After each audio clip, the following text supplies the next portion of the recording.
Hey everybody, welcome back to Race of History. Today we're getting into the next Napoleon's Marshals video. Let's get into it. Before we begin, a big thanks to our video sponsor, Displate. For those who don't know, Displate make exceptional metal posters that allow you to... Until the 10th of October, you can use the link in our video description to get 27% off when you buy one or two Bernadotte's displays, gonna be first. and a huge 37% off when you buy 3 or more. Him. He's one of the Thanks ones that again makes the to most Displate difference to me. for sponsoring this video.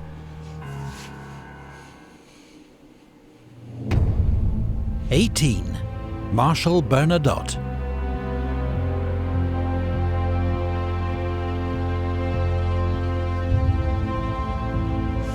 Bernadotte.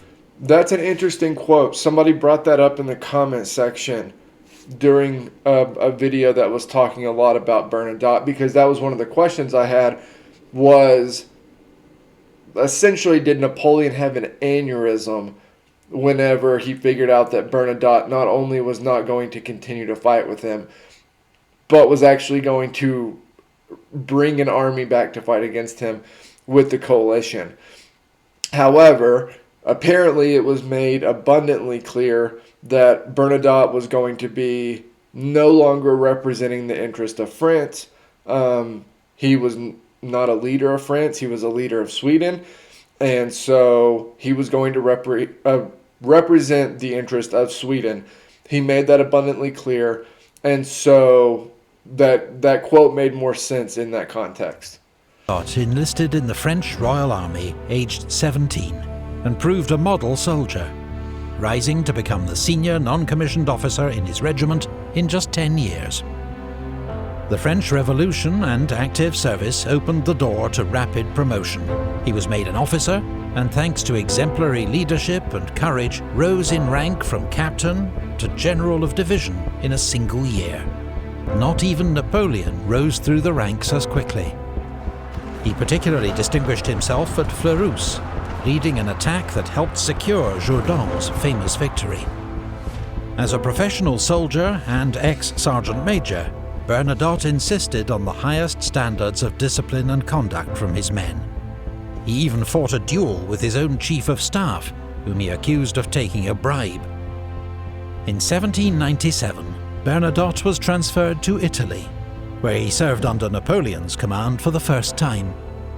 By this stage, both men had brilliant reputations, but despite a good first meeting, a clash of styles and jealous rivalry soon emerged between them. What's more, Bernadotte had immediately got on the wrong side of the future Marshal Berthier, Napoleon's chief of staff, by arresting one of his friends for insubordination. In 1798, Bernadotte married Napoleon's ex-fiancée, Désirée Clary. What? I literally had no idea. I had no idea that he married her. I literally had no idea. That has been one of the biggest shocks of this whole series. I was not anticipating that. This is a very interesting back and forth between, because I kind of wondered why this didn't happen more. Napoleon obviously just skyrocketed in name, in rank, in everything militarily, right? But because of the revolution, because a ton of the old military leadership was now gone, there were a lot of people who rose very quickly, right? Bernadotte being one of them.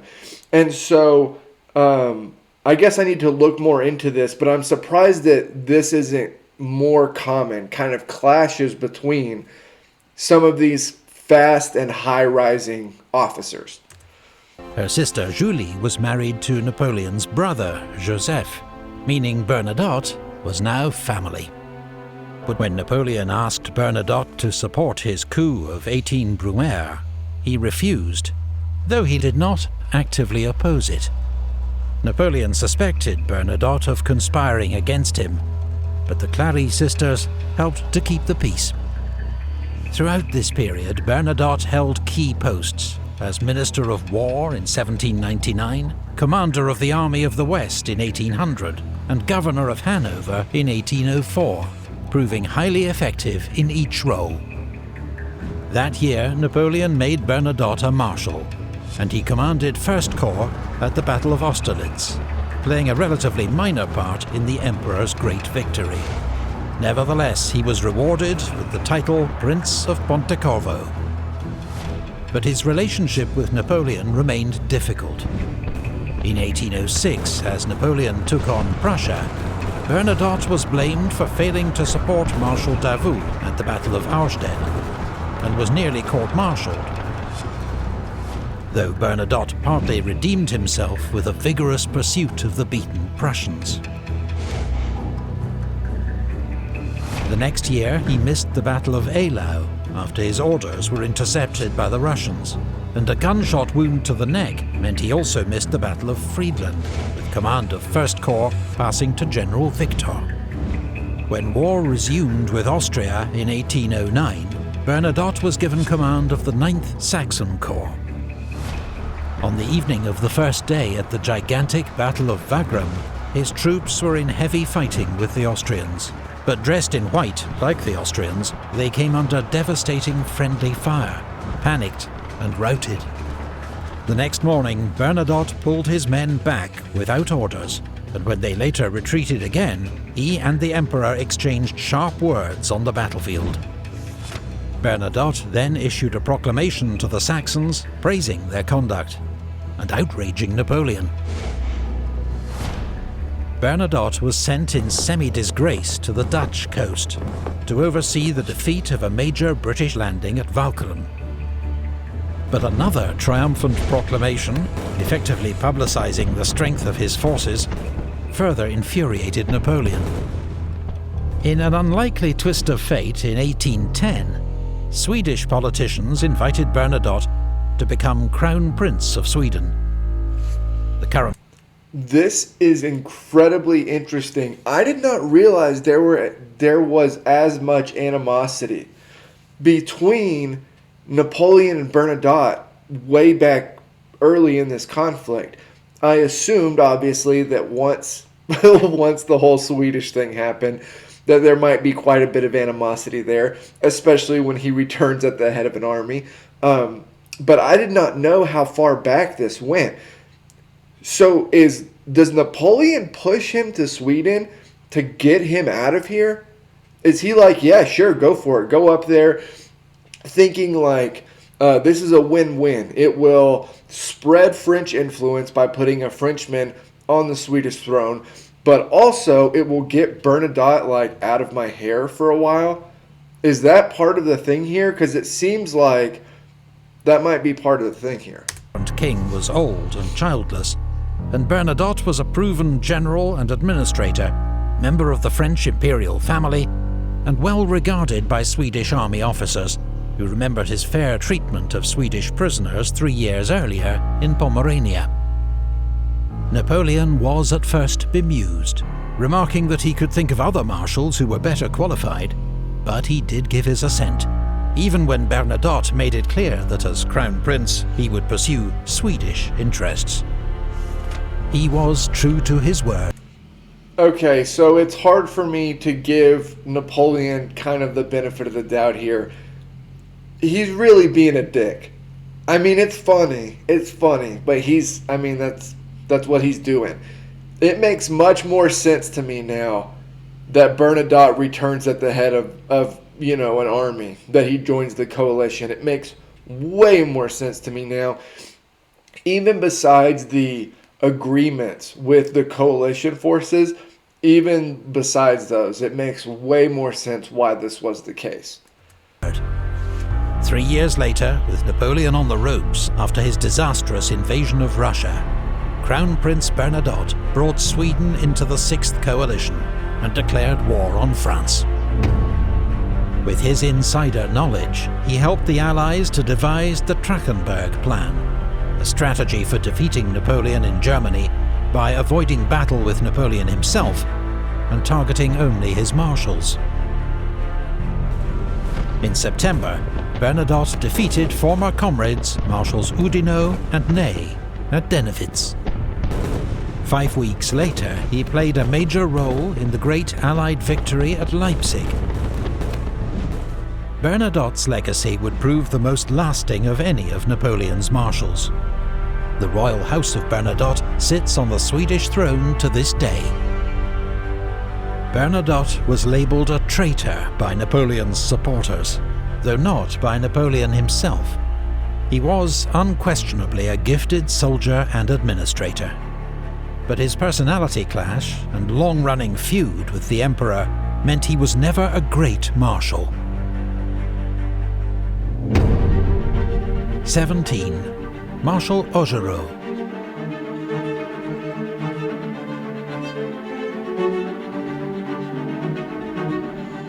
Augereau had, by his own account, an eventful younger life, serving at various times with the French, Russian and Prussian armies, deserting or being kicked out of all three in dubious circumstances. He briefly earned a living in Dresden as a fencing master, with a feared reputation as a duelist. He embraced the French Revolution and joined a volunteer cavalry regiment known as the German Legion, before holding various staff and training roles where his experience in the regular Prussian army proved valuable. Promoted to general, Augereau served in the Eastern Pyrenees, where his flair for tactics and bold, decisive action helped win a series of victories over the Spanish. Later serving in Italy under Napoleon, Augereau proved a highly effective divisional commander. The future emperor's reports were glowing. Strong character, firmness, energy, has the habit of war, liked by his men, and lucky. In 1796, Augereau played a leading role in Napoleon's victories over the Austrians. Has a habit in war is a very interesting phrase to me. Like, that's a very interesting way to say that, like, that he's not new to this, right? Like, he's very well equipped. He's very well adapted to war, essentially. That's very interesting. At Castiglione and Arcole. In fact, the painting of Augereau's heroism at Arcole Bridge long predates the more famous version by Vernet, in which Napoleon takes centre stage, and is an even greater work of fiction.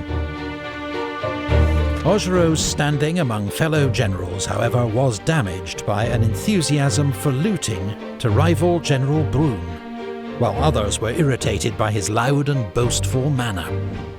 Augereau was known to be a reliable Republican, and in 1797 Napoleon sent him to Paris to be the military muscle for the coup of 18 Fructidor. This was an army-backed purge of pro-royalist politicians threatening to restore the French monarchy. A brief spell in charge of the Army of the Rhine demonstrated that Augereau was not suited for high command, as his unruly entourage and obsession with plunder caused chaos at headquarters. As a Republican, Augereau initially opposed Napoleon's seizure of political power, but soon sensed which way the wind was blowing and pledged support. Created a marshal in 1804, status, wealth and declining health served to mellow Augereau's behaviour. He commanded 7th Corps in the 1805 campaign, but was held in reserve and missed the great battles of Ulm and Austerlitz. The following year, he was in the thick of the fighting at Jena, leading 7th Corps against the Prussian southern flank. At Eylau in 1807, Augereau was so ill he had to be strapped to his horse, but led 7th Corps into battle in terrible winter conditions. Ordered to advance, his corps lost its way in a blizzard, was mown down by Russian guns, charged and virtually destroyed. Augereau himself was hit and crushed under his own horse. He returned to France to recover, but was never the same again. His energy and zeal were gone. During Napoleon's war in Spain, he was sent to replace Saint-Cyr as commander of the Army of Catalonia. He completed the grim 7-month siege of Girona, but was soon replaced by MacDonald, for his lackluster performance. In 1812, Augereau commanded depots and reinforcements in the rear, as the Grande Armée marched to its destruction in Russia. However, at Leipzig he was briefly back to his best, inspiring his small corps of conscripts to fight for several key villages in the south, in the face of relentless Austrian attack. In 1814, Napoleon gave Augereau command of the Army of the Rhone, but he surrendered Lyon without a fight, and on news of Napoleon's abdication, denounced his former emperor as a man who, having sacrificed millions of victims to his cruel ambitions, has not known how to die like a soldier.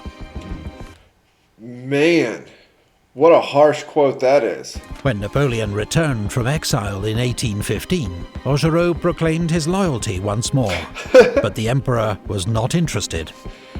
I cannot imagine why Napoleon wouldn't be interested. Augereau was stripped of his baton and died the next year.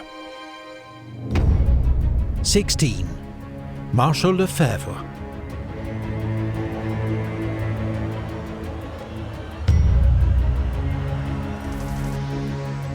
François Lefebvre was a sergeant with 16 years' service in the elite Garde Française when the French Revolution broke out.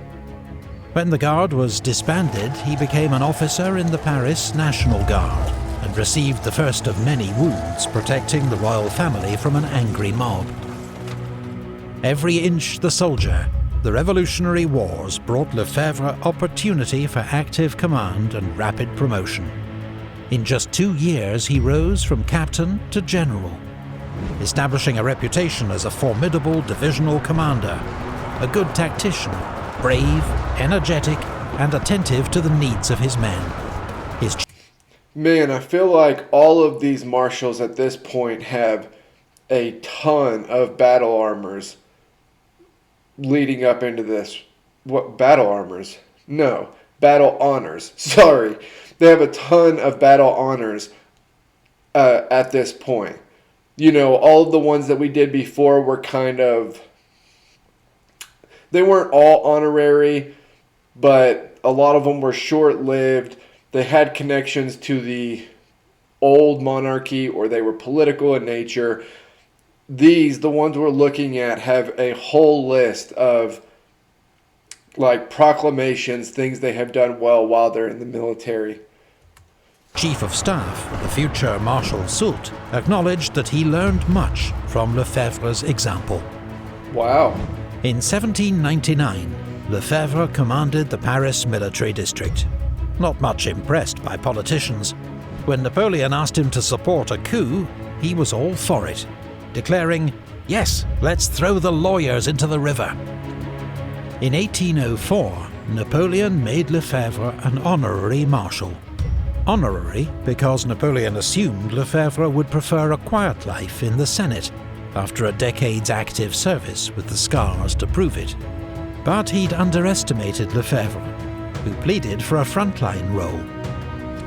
So the Emperor gave him command of the Imperial Guard Infantry for the Jena campaign.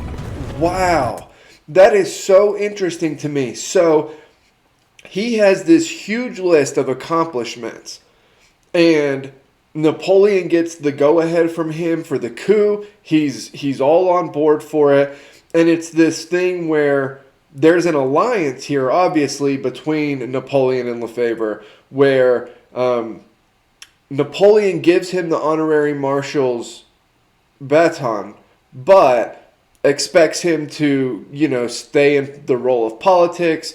He doesn't want to get into the military. And then as soon as Napoleon gets command, he's like, no, I want in active service. Like, not only do I want to be in the military, I want to be fighting. And then he goes and is in Jena. That's crazy, the way that back and forth kind of happened, building up into his role in the conflict. The next year, Lefebvre commanded the siege of Danzig, inspiring the troops of 10th Corps by leading one counterattack in person. After the successful conclusion of the siege, Napoleon awarded Lefebvre the title Duke of Danzig. Lefebvre's record as a corps commander was mixed. In Spain, he exasperated Napoleon by twice ignoring orders. But in 1809, when Archduke Charles of Austria launched a sudden attack on Bavaria, Lefebvre's Bavarian 7th Corps was crucial in slowing the enemy advance, until Napoleon arrived to take charge. And here's the deal. Almost everybody that was French comes out of the Spanish campaign looking bad, right? Like, everybody looks worse off coming out of the Spanish campaign. So it's kind of hard to grade on the Spanish campaign because it was just such a different conflict. All of the circumstances were different, and everybody basically got their teeth kicked in. So it's really hard to grade off of that. He was then given the difficult task of suppressing a popular revolt in the Tyrol, led by Andreas Hofer, which he achieved despite some early setbacks. For the invasion of Russia, Lefebvre commanded the infantry of the Old Guard. During the retreat from Moscow, the 57-year-old Marshal insisted on marching on foot at the head of the Guard all the way. Wow. At the end of the retreat, he was devastated to learn that his son, a 27-year-old general, was among nearly 100,000 men who had not survived the march. He had been Lefebvre's last surviving child, of 14.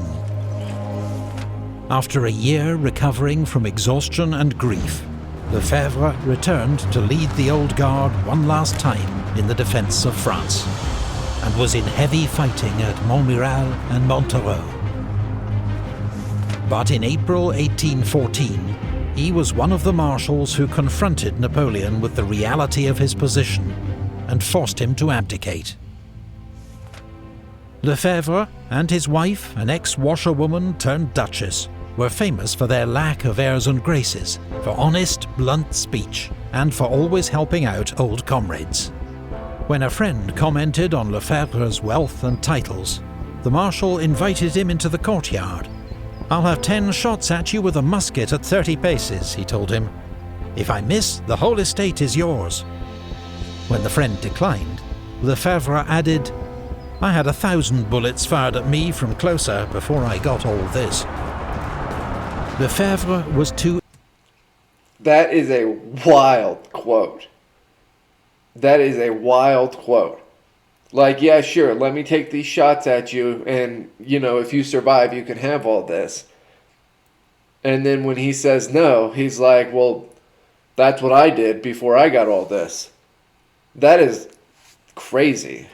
Exhausted to take an active role in the Waterloo campaign, though he accepted a role as a senator under Napoleon, which led to a brief period in disgrace when the Bourbons returned. His rank and honours were restored to him a year before his death, in 1820. 15. Marshal Mortier.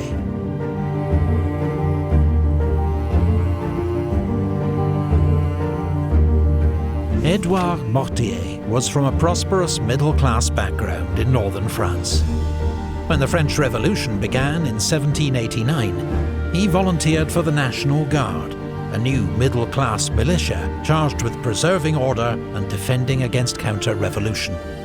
When war broke out with France's neighbours, Mortier's unit was sent to the front.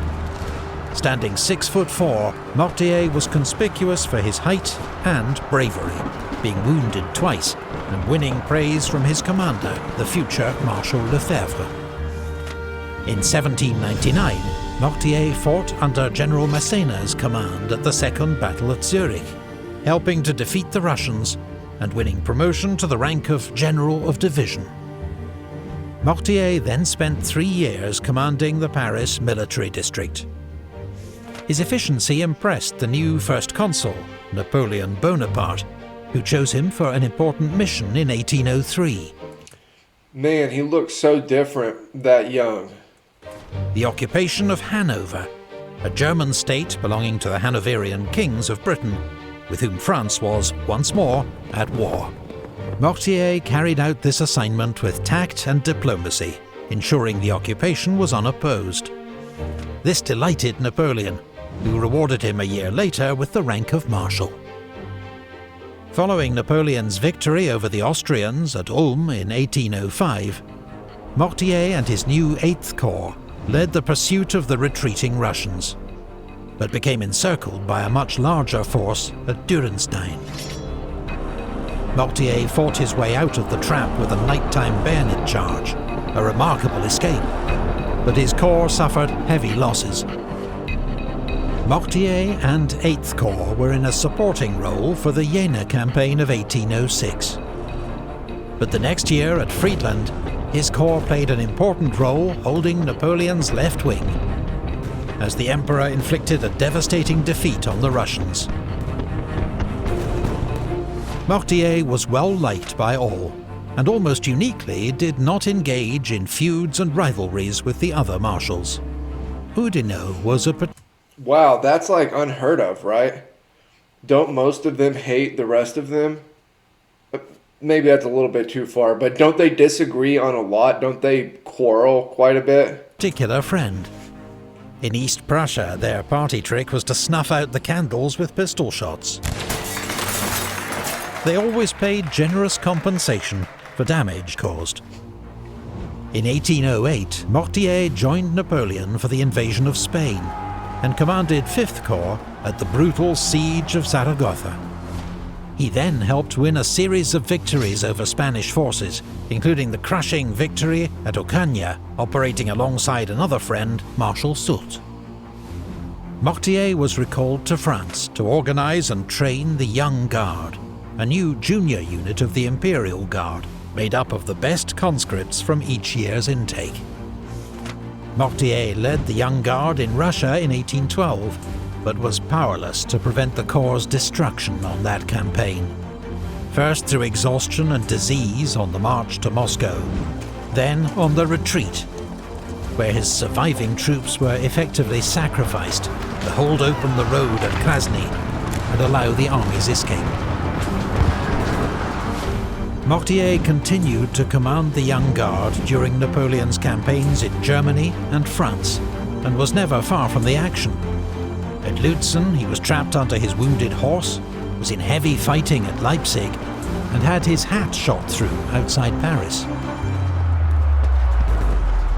In 1814, the final defense of the French capital fell to troops under Mortier and Marmont, with support from Marshal Moncey's National Guard. Mortier told his men, "We have not enough troops to resist their large armies for long, but today, more than ever before, we are fighting for our honor." Can you imagine the thought process here? Not only from like a marshal's position, but imagine that you're a rank and file troop. You're in Paris. The coalition armies they're already there, right? Like they've already got this down. They're coming in. You know you can't hold them. Your superior officers know you can't hold them. And you're still going to fight. Like that's still we're all going to essentially die. I mean, I know they don't all die, but like you don't know that going into it. So like, what, we're all essentially just going to die trying to keep them out of Paris. Even though we know we can't stop them from coming in. Like that's a crazy mindset. When Napoleon returned from exile in 1815, he wanted Mortier to resume his customary role at the head of the Young Guard, but a severe attack of sciatica prevented him joining the Emperor at Waterloo. Napoleon never regarded Mortier as suitable for major independent command, but his loyalty and conduct were always beyond reproach. He went on to serve the restored monarchy as ambassador to Russia and briefly Minister for War. In 1835, he was riding beside King Louis-Philippe in a public parade when an assassin opened fire with a homemade multi-barreled gun. The king received a minor wound, but Marshal Mortier and 17 others were killed. Wow. 14. Marmont. Marshal Marmont.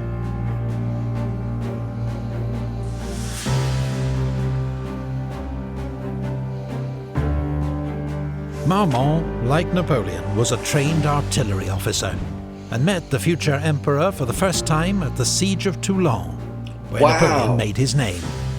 Holy cow, that is way early in this conflict. I mean, Napoleon is not even Napoleon at this point. Like, this is where it kind of happens. They formed a friendship, and when Napoleon was given command of the French army in Italy, he took Major Marmont with him as an aide-de-camp. Marmont distinguished himself at several of Napoleon's early victories in Italy, and was commanding his own artillery regiment by the age of 23. As part of Napoleon's inner circle, Marmont accompanied him on his expedition to Egypt in 1798, fighting in the battles of Alexandria and the Pyramids. Naturally, he backed Napoleon's coup of 18 Brumaire, as Napoleon overthrew the Directory and made himself first consul of France. It's kind of been interesting to see who supported the coup and who didn't, and why they did and why they didn't. Because that's something that I never really thought about. I just kind of assumed that since they were all marshals and made marshals quickly, that they were all going to have been supportive of it, but that was not the case. 6 months later, Napoleon led an army over the Alps into Italy. It was his artillery commander, General Marmont, who figured out how to get the cannon through the mountain passes using man-hauled sledges. At the ensuing Battle of Marengo, Marmont's skilled handling of the artillery helped Napoleon to win a decisive victory over the Second Coalition. 2 years later, Marmont was made Inspector General of Artillery, working with Napoleon to implement reforms that improved firepower, mobility and supply. Marmont was bitterly disappointed not to be among the first marshals created in 1804. But he was still only 29, and Napoleon assured him that time was on his side. He was further frustrated in 1805, when his corps was sent to guard the army's strategic southern flank, and so missed the great victory at Austerlitz. The spoils of that war included Dalmatia, which Marmont was sent to govern in 1806. Though he lived in extravagant luxury, his reforms and infrastructure projects were so effective that even the Emperor of Austria later admitted, "It's a great pity that Marmont was not in Dalmatia 2 or 3 years longer." This is interesting. There are a lot of parallels between Marmont and Napoleon. Even that, the administrative, the ability to handle the administrative duties it's not always something that comes along with being a great military commander, right? Normally you have one or the other. Normally the person that is the great military commander isn't the great administrative person. But Napoleon, was, and it sounds like Marmont was too. They're both artillery guys. They almost seem like the same guy in different positions. When war broke out with Austria again in 1809, Marmont marched north with 11th Corps to join Napoleon near Vienna. But at the Great Battle of Wagram, his troops remained in reserve, while the other corps were engaged in ferocious fighting. At last, an opportunity to prove himself came as Napoleon ordered him to pursue the retreating Austrians. But reckless over-enthusiasm nearly led to disaster at Znaim.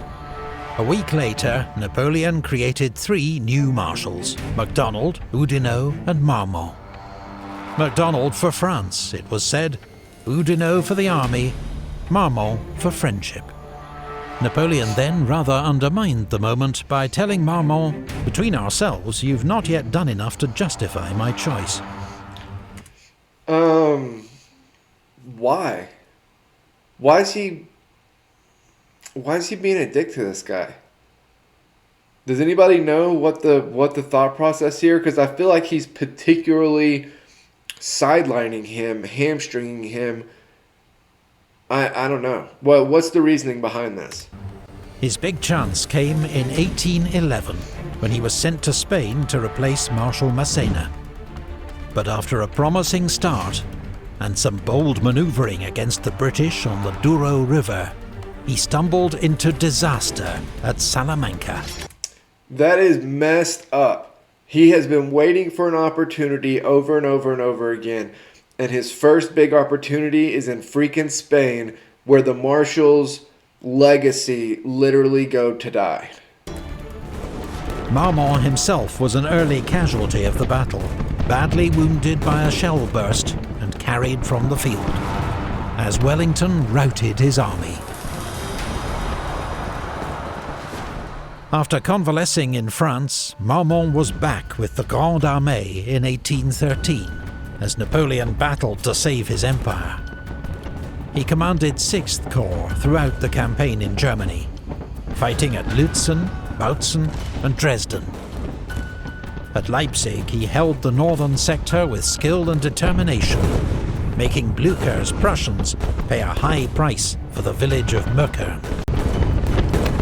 Marmont played an important role in Napoleon's 1814 defence of France, shadowing Blücher's movements along the Marne River and guarding the road to Paris. But by now he was showing signs of exhaustion and disillusion. At the Battle of Laon, he allowed his corps to be surprised by the enemy, with heavy loss. Napoleon's stinging criticism may have been the moment that ended Marmont's loyalty. He was the senior marshal in Paris when the Allies attacked on the 30th of March. After a day's fighting and facing inevitable defeat, he negotiated the city's surrender.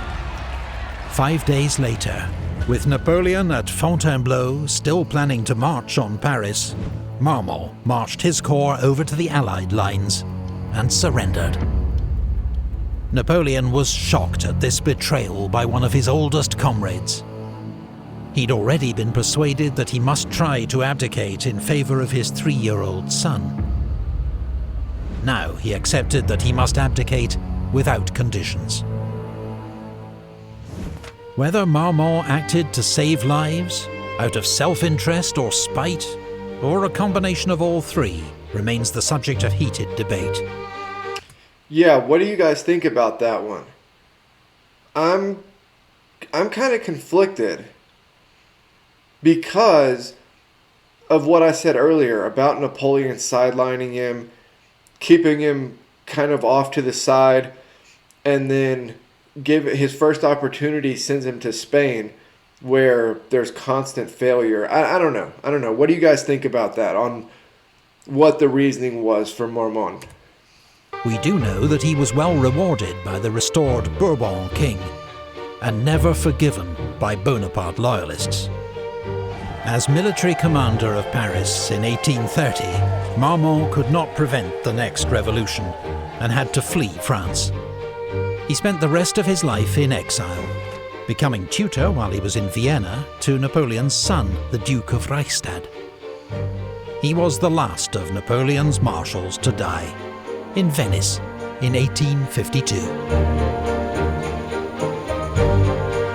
Bernadotte, Augereau, Lefebvre, Mortier, Marmont. 13 down, 13 to go.